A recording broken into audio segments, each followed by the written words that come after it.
The 8th of May, 1945.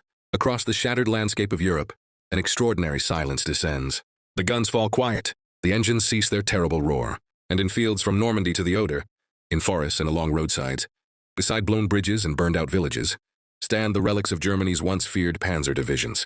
Tens of thousands of armored fighting vehicles, Tigers, Panthers, Panzer, Fours, Sturmgeschütz assault guns, the very weapons that had carved a path of destruction across Poland, France, and deep into the Soviet Union now sit motionless, abandoned by their fleeing crews or surrendered to advancing Allied armies. For 4 years, these machines had been the instruments of blitzkrieg, symbols of German military might. The sight of a Tiger tank could send entire infantry battalions into retreat. The distinctive silhouette of a Panther prowling through the bocage of Normandy struck terror into even the most hardened Allied tankers. But now, in the spring of 1945, they are simply metal. Thousands upon thousands of tons of steel, leather, rubber, and abandoned ambition, scattered across a continent that desperately needs to rebuild. The question then is this: where did they all go? How does an entire mechanized army, the accumulated war machinery of the Third Reich, simply disappear from history? The answer is at once prosaic and extraordinary, mundane and deeply ironic. It is a story of scrap merchants and foreign legions, of former enemies pressed into unlikely service, and of German tanks fighting their final battles in deserts half a world away from the fields of Kursk. This is the story of what became of Germany's panzers after the guns fell silent. In May of 1945, Europe lies in ruins. Warsaw, Dresden, Hamburg, Berlin itself, reduced to landscapes of rubble and ash. The infrastructure of an entire continent has been systematically destroyed. Railways torn apart, bridges blown, factories bombed into skeletal frameworks of twisted girders. And everywhere, the desperate need for raw materials to begin the monumental task of reconstruction. Steel, above all steel. The grim irony is that the solution lies rusting in those very fields. The panzers that had brought devastation to Europe would now help rebuild it. But there would be no ceremony in their passing. No acknowledgement of their former fearsome reputation. They were simply scrap now. Valuable scrap, certainly, but scrap nonetheless. Throughout Germany, France, Belgium, and the Netherlands, work parties set about the methodical dismantling of the Wehrmacht's armored legacy. Men with cutting torches, many of them former soldiers, moved from tank to tank, reducing each carefully engineered war machine to manageable pieces of metal. The thick armor that had once deflected anti-tank rounds was cut away, plate by plate. The intricate transmissions, the Maybach engines, the sophisticated optical rangefinders, all consigned to the furnace. The feared Tiger tank, with its 88mm gun and armor, nearly impervious to most. Allied weapons became bridge supports. Panther tanks, the Wehrmacht's answer to the Soviet T-34, were melted down to forge railway tracks. Panzer IV chassis, the workhorse of the German armored forces, were transformed into agricultural machinery for the very French and Dutch farms they had once rolled across in conquest. The statistics are sobering. Germany had produced approximately 50,000 armored fighting vehicles during the course of the war. By 1947, perhaps fewer than 100 remained intact outside of museums or proving grounds. The rest had returned to the earth as they had emerged from it, as raw metal, reformed now into the instruments of peace rather than war. It was, in a sense, a form of alchemy. The tools of destruction became the materials of reconstruction. But this was not the fate of every German tank. Some would have a stranger, more prolonged existence. France emerged from the Second World War in a peculiar position. Liberated, yes, but with an army in desperate need of re-equipment. The Free French forces had fought with distinction, but they had done so largely with American and British tanks, Shermans, Stuarts, and Cromwells. France's own armored production capacity had been shattered during the occupation. And yet, scattered across French territory and in German depots now under French occupation, sat hundreds of perfectly serviceable German tanks, abandoned by their crews, surrendered intact, or simply left behind in the chaotic final weeks of the war. To the pragmatic French military command, the solution was obvious. Why not use them? And so began one of the more curious chapters in post-war military history. The French army, recently liberated from German occupation, began operating German Panther tanks. These formidable machines, with their sloped armor and powerful 75mm guns, were gathered, assessed, and pressed into French service. The 503e Régiment de Chars de Combat, the 503rd Tank Regiment, became the primary operators of these captured Panthers. Based initially in the French occupation zone of Germany, these French crude Panthers presented a surreal sight. German war machines, hastily repainted with French markings, the tricolor replacing the Balkenkreuz. The French assessment of the Panther was professional and unsentimental. The gun, they concluded, was superb. The optics were excellent. The armor scheme was well considered. But the mechanical reliability was, to put it charitably, problematic. The Panther had been plagued by transmission failures and engine fires throughout its service with the Wehrmacht, and these issues did not miraculously resolve themselves under French ownership. Spare parts became an increasingly desperate issue. There were no German factories producing Panther components anymore, and the intricate engineering of these machines made improvisation difficult. By 1947, the majority of French Panthers were in various states of disrepair. Some were cannibalized to keep others running. By 1949, the experiment was largely over. The last French Panthers were withdrawn from active service, and France returned to operating French-designed and American-supplied vehicles. But for 4 years, the strange sight of French soldiers crewing German Panthers remained a reality, a peculiar footnote in the story of post-war Europe. While France briefly adopted the Panther, events in Czechoslovakia took an even more unexpected turn. During the war, the factories of Czechoslovakia had been forced into service producing German armored vehicles. The Skoda works and the BMM factory in Prague had manufactured thousands of vehicles for the Wehrmacht, including the Panzer 38T and its derivatives. One such derivative was the Jagdpanzer 38T, known colloquially as the Hetzer, the baiter or troublemaker. The Hetzer was a compact, low-profile tank destroyer, armed with a potent 75mm gun.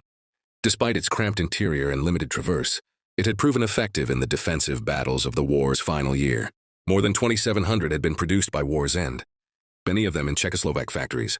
When the war ended, and Czechoslovakia found itself liberated, though soon to fall under Soviet influence, those factories were still intact. The tooling remained, the expertise remained, and the newly reformed Czechoslovak army needed armored vehicles. The decision was made to continue production. The Hetzer was redesigned slightly, improved where possible, and re-entered production as the STI, later designated the ST3. Production continued until 1951. These post-war Hetzers served in the Czechoslovak military and were also exported, most notably to Switzerland. Switzerland, maintaining its armed neutrality, purchased 158 of these vehicles, designating them the G-13. The Swiss operated these Czechoslovak-built German tank destroyers until 1973, making them among the very last German-designed armored vehicles to see active military service in a European army. It is a peculiar legacy, a German design built in a Czech factory, operated by the Swiss army nearly 3 decades after the end of the war for which it was designed. But perhaps the strangest and most troubling afterlife of German armor occurred not in Europe, but in the deserts of the Middle East.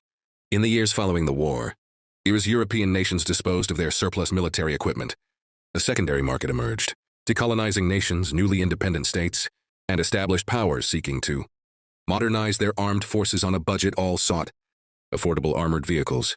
German tanks, despite their age and mechanical quirks, were available in quantity and could be acquired for a fraction of the cost of new production. Syria became a significant customer.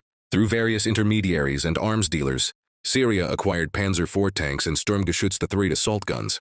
Exactly how many remains somewhat unclear. The transactions were often opaque, and records are incomplete, but estimates suggest several dozen vehicles reached Syrian hands by the early 1950s. These were obsolete machines even by the standards of the early Cold War. The Panzer IV, while reliable and effective in its time, was comprehensively outmatched by the modern Soviet and Western tanks then entering service. Nevertheless, Syria deployed them along the Golan Heights and in units facing the newly established State of Israel. And here we encounter one of history's darker ironies. In the mid-1960s, tensions over water rights and border incidents led to armed clashes between Syria and Israel. Syrian forces, equipped in part with these elderly German tanks, engaged Israeli positions. During the Six-Day War of 1967, some of these same vehicles saw combat once more. German tanks designed and built during the Third Reich, the very regime that had sought the extermination of the Jewish people, were now being operated in combat against the State of Israel.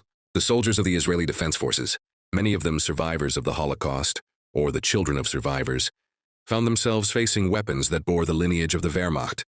It is difficult to imagine a more bitter historical twist.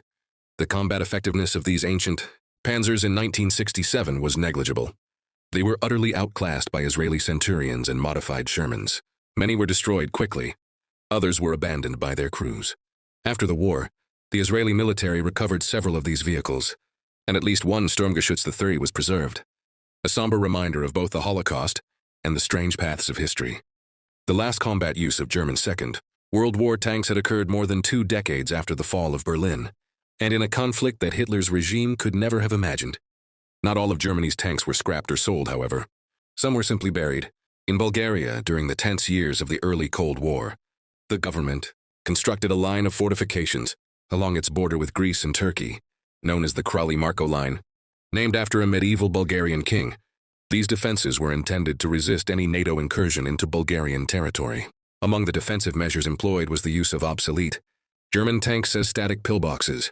Panzer IVs and other vehicles were partially buried, hull down, with only their turrets and guns exposed, camouflaged and concealed. They formed part of a network of bunkers and obstacles stretching along the frontier. For decades they remained there, forgotten as the Cold War thawed and Bulgaria's strategic concerns shifted. The precise locations of many of these buried tanks were lost as records decayed and the soldiers who had emplaced them aged and died. It was only in the 1990s and early WWII that some of these ghost tanks were rediscovered. Farmers plowing fields would strike metal far too substantial to be a rock. Construction crews breaking ground for new developments would uncover a turret, a gun barrel, the rust-eaten hull of a Panzer long presumed destroyed. Each discovery was a small window into the past, a reminder that the war's detritus had not entirely vanished but had instead been absorbed into the landscape, waiting patiently for time to reveal it once more. Today, the remaining examples of German Second World War armor reside almost exclusively in museums. The Bovington Tank Museum in England houses one of the few surviving Tiger tanks. The Musée des Blindés at Saumur in France preserves a Panther. The Kubinka Tank Museum in Russia, now sadly inaccessible to most Western visitors, contains an extraordinary collection of German armor recovered from the Eastern Front. In the United States, at the Patton Museum and other institutions, meticulously restored examples stand as educational exhibits. These are the survivors. They have been preserved, maintained, and in some cases painstakingly restored by dedicated historians and enthusiasts. They serve now as teaching tools, as objects of historical study, and as tangible connections to a conflict that reshaped the world. But they are relics. The era of the Panzer is long past. The generation of men who crewed them, who feared them, who dismantled them and repurposed them, is passing into history. The steel itself has largely returned to the earth or been reformed into 1,000 mundane objects. The molecules that once comprised a Tiger's armor now perhaps part of a motorway bridge or a factory roof. The tanks themselves were merely instruments. Fearsome instruments, certainly, but instruments nonetheless, directed by human will toward human ends. They did not create the war. They were created by it. Their passing, their transformation from weapons into scrap and memory, is perhaps a fitting metaphor for the way history digests even the most terrible of events, breaking them down, repurposing them, and eventually relegating them to the realm of study and remembrance rather than lived experience. The question we began with, where did Germany's tanks go, has a multitude of answers. They went to the furnace. They went to French regiments and Syrian armored units. They went into museum halls and border fortifications. They went ultimately wherever the post-war world needed them or could profit from them. But in a larger sense, they went where all instruments of war eventually go, into the past. The steel endures, reformed. The designs persist, studied. The lessons one hopes remain. But the machines themselves, the panzers that once seemed so invincible, have joined the legions of history's discarded weapons. The sword beaten into the plowshare, the tank reforged as the bridge. It is perhaps the only victory that truly matters.